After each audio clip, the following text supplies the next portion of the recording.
হয় আঞ্চলিক বৰষুণ নিৰ্ভৰশীল ভূমি ধান গৱেষণা কেন্দ্ৰটো হাজোৰ গেৰুৱাৰ পৰা স্থানান্তৰ কৰাৰ সিদ্ধান্ত তীব্ৰ বিৰোধিতা কৰিছে অসমৰ বিশেষকৈ নামনি অঞ্চলৰ কৃষকসকলৰ হাজোৰ কৃষকসকলে হাজো আঞ্চলিক ছাত্ৰ সন্থাকে ধৰি এই অঞ্চলৰ বিষয়ববীয়াসকল আৰু দমদমা আঞ্চলিক ছাত্ৰ সন্থাই ইয়াৰ তীব্ৰ বিৰোধিতা কৰি প্ৰতিবাদ সাব্যস্ত কৰিছে আৰু এই ধান গৱেষণা কেন্দ্ৰটো বিগত 24 বছৰে ভূমিৰ যি বানপীড়িত অঞ্চল অসমৰ এই বানপীড়িত অঞ্চলৰ লোকসকলক বিশেষভাৱে সহায় কৰি আহিছে উৎপাদনৰ ক্ষেত্ৰত আৰু কৃষি অৰ্থনীতিটোক আগবঢ়াই নিয়াৰ ক্ষেত্ৰত এক গুৰুত্বপূৰ্ণ ভূমিকা পালন কৰি আহিছে এই ধান গৱেষণা কেন্দ্ৰ কিন্তু ইয়াক অসম কৃষি গৱেষণা প্ৰতিষ্ঠানৰ লগত আজি চামিল কৰাৰ সিদ্ধান্ত এই সিদ্ধান্তত কিছু এই সিদ্ধান্তৰ তীব্ৰ বিৰোধিতা কৰিছে ছাত্ৰ সন্থা আৰু ছাত্ৰ সন্থাকে ধৰি এই হাজো অঞ্চলৰ যিসকল কৃষক আছে আৰু সময়তে হাজোৰ যিসকল সচেতন মহল এই সচেতন মহলে ভিডিঅ' জাৰ্নেলিষ্ট আপোনালোকক দেখুৱাইছে বিগত 24 বছৰে ধান গৱেষণা কেন্দ্ৰটোৰ যি অৱদান এই অৱদান নুই কৰি গৱেষণা প্ৰতিষ্ঠানৰ লগত যি চামিল কৰাৰ সিদ্ধান্ত লৈছে তেওঁলোকে এই চামিল কৰাৰ সিদ্ধান্ত আচলতে অসমৰ কৃষকসকলে কি ধৰণে আচলতে বিপদত পেলাব আৰু ইয়াত কি ষড়যন্ত্ৰ গোন্ধ পাইছে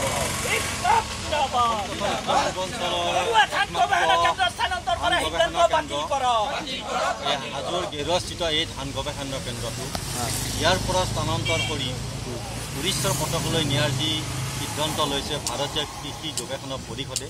আমি ইয়াৰ তীব্ৰ বিৰোধিতা কৰিছোঁ আৰু এইটো অসম বিৰোধী এটা সিদ্ধান্ত অসমৰ কৃষকক বিৰুদ্ধে লোৱা এটা সিদ্ধান্ত এই সিদ্ধান্ত কোনো কাৰণতে মানি ল'ব নোৱাৰে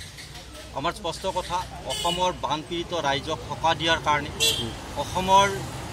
দ ভূমিত খেতি কৰিব পৰাকৈ এই ধান গৱেষণা কেন্দ্ৰটোৱে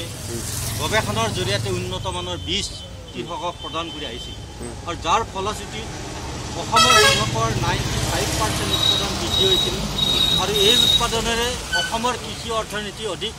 টনকিয়াল হৈছিল আচ্ছা গোগামুখত যিটো কৃষি গৱেষণা প্ৰতিষ্ঠানৰ সিদ্ধান্ত তেওঁলোকে লৈছে সেইটোৰ লগত চামিল কৰাৰ সিদ্ধান্তৰ কথা কৈছে ইয়াত আপোনালোকে কিবা ষড়যন্ত্ৰ গোন্ধ পাইছে নেকি গোটেই বিষয়টো হ'ল এই হাজোৰ গেৰুৱাস্থিত ধান গৱেষণা কেন্দ্ৰটো ধ্বংস কৰাৰ এক ষড়যন্ত্ৰ অৰ্থাৎ দিল্লীৰ যিসকল বিষয়া আছে দিল্লীৰ যি কৃষিমন্ত্ৰী কেন্দ্ৰীয় কৃষিমন্ত্ৰী নৰেন্দ্ৰ সিং টোমৰ ডাঙৰীয়াৰ প্ৰত্যক্ষ হস্তক্ষেপত অসমৰ একমাত্ৰ ধান গৱেষণা কেন্দ্ৰটো ইয়াৰ পৰা স্থানান্তৰ কৰি অৰ্থাৎ ধান গৱেষণা কেন্দ্ৰটোৰ লগত জড়িত বৈজ্ঞানিকসকলক উৰিষ্যাৰ পতাকলৈ স্থানান্তৰ কৰিছে বদলীকৰণ কৰিছে আৰু ইয়াৰ এই যিটো ঠাই এই ঠাইখিনি গোগামুখত হ'ব লগা হোৱা নাই এতিয়ালৈকে গোগামুখত কোনো ভাৰতীয় কৃষি গৱেষণা অনুসন্ধান প্ৰতিষ্ঠান হোৱা নাই কৃষি গৱেষণা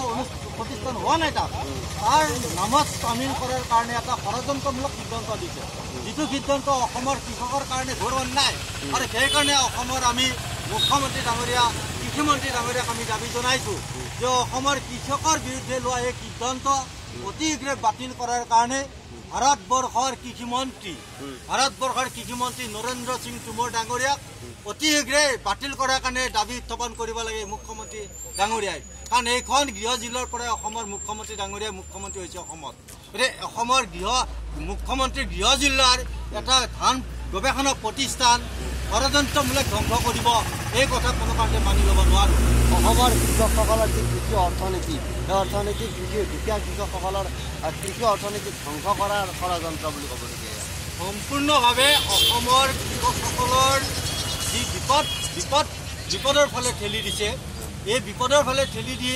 এই গৱেষণা কেন্দ্ৰটো ষড়যন্ত্ৰমূলকভাৱে উৰিষ্যালৈ স্থানান্তৰ কৰিছে আৰু এই গৱেষণা কেন্দ্ৰটো ধ্বংস হোৱাৰ লগে লগে অসমৰ কৃষকসকলৰ যি উন্নত ধানৰ বীজ পাইছিলে বিশেষকৈ বছৰটোত 3টাকৈ খেতি কৰিব পাৰিছিল আহু ধান বড়ো ধান আৰু শালি ধান এই 3টা ছিজনৰ ধান উৎপাদন কৰি অসমৰ কৃষকসকলে যথেষ্ট লাভৱান হৈছিল কৃষি অৰ্থনীতি উন্নত হৈছিলে এই উন্নত হোৱা কৃষি অৰ্থনীতিক ধ্বংস কৰি কৃষকসকলক বিপদৰ ফালে ঠেলি দিয়ে এই ভাৰতীয় কৃষি গৱেষণা পৰিষদৰ অধ্যক্ষ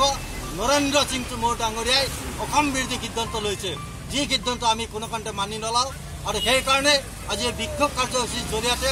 অসমৰ মুখ্যমন্ত্ৰী আৰু কৃষিমন্ত্ৰীক গেৰুৱাস্থিত এই ধান গৱেষণা কেন্দ্ৰ বাতিলৰ যি সিদ্ধান্ত এই সিদ্ধান্ত বাতিল কৰাৰ কাৰণে ব্যৱস্থা গ্ৰহণ কৰিব লাগে আৰু ইয়াক অধিক কাৰ্যক্ষম কৰাৰ কাৰণে ভাৰতবৰ্ষৰ কেন্দ্ৰীয় কৃষিমন্ত্ৰীক দাবী উত্থাপন কৰিব লাগে, যাৰ জৰিয়তে অসমৰ কৃষকসকল অধিক উপকৃত হ'ব পাৰিব। হয়, ক'ব লাগিব যে আচলতে কৃষকসকলক অধিক উপকৃত কৰাৰ কাৰণে আচলতে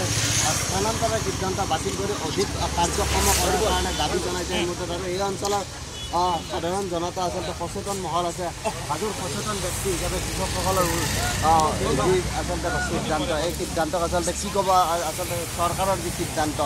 কৃষি গৱেষণা প্ৰতিষ্ঠানটো আচলতে স্থানান্তৰৰ হাজোৰ সচেতন ব্যক্তি হিচাপে কি বুলি ক'ব আপুনি? আচলতে এই যিটো গৱেষণা কেন্দ্ৰ, ইয়াৰ জৰিয়তে অকল হাজো অঞ্চলেই নহয়, কামৰূপ জিলাই নহয়, সমগ্ৰ অসমৰ লগতে উত্তৰ পূৰ্বাঞ্চল বিশেষভাৱে উপকৃত হৈছিল।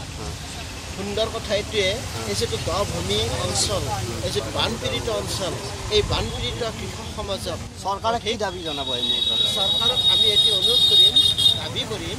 যাতে এই গৱেষণা কেন্দ্ৰটো অধিক উন্নত মানৰ কৰি তোলে, ইয়াৰ পৰা ট্ৰেন্সফাৰ কৰাৰ পৰিৱৰ্তে, নিয়াৰ পৰিৱৰ্তে ইয়াক অধিক কাৰ্যক্ষম কৰি তুলিব লাগে। আৰু বিজ্ঞানীৰ কেইবাটাও পদ ইয়াত খালী হৈ আছে, সেইখিনি সম্পূৰ্ণ পূৰণ কৰিব লাগে। আৰু এই যিটো বৈজ্ঞানিক চিন্তাৰে যিখিনি কাৰ্য ইয়াত কৰি আছে, ইয়াৰ জৰিয়তে আৰু অধিক কৃষক ৰাইজ উপকৃত হ'ব, তাৰ ব্যৱস্থা কৰিব লাগে। হয়, ক'ব লাগিব যে আচলতে স্থানান্তৰ নহয়, অধিক কাৰ্যক্ষম কৰাৰ কাৰণে আচলতে এই মুহূৰ্তত মহলে দাবী জনাইছে আৰু এই ধৰণে কাৰ্যসূচী ৰূপায়ণ কৰিছে।